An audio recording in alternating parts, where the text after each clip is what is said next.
دانائے راز، اس عنوان کے حوالے سے میں آپ کو بتاتا چلوں کہ یہ نام میں نے خود منتخب نہیں کیا،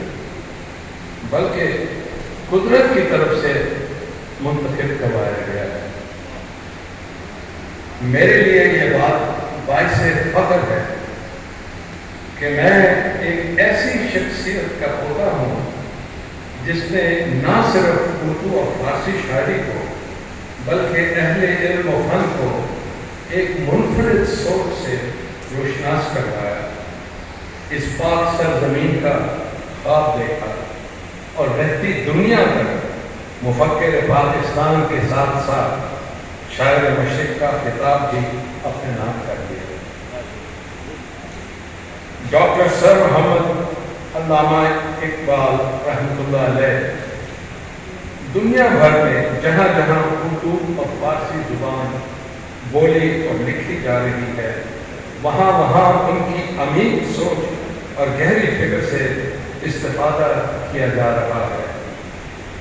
خودی کا فلسفہ ہو یا حق کا معرکہ، علامہ صاحب ہر مقام پر ایک ستارے کے معنی انسانی فکر کو منور کیے ہوئے ہیں۔ میں اس بات کا ذکر ضروری سمجھتا ہوں کہ میرے اعتراف میرے شاعری مجموعے کی اشاعت سے قبل بے شمار نام بکھرے ہوئے تھے، لیکن ان میں قرۂ دانہ راز کا ہی کیوں نکلا؟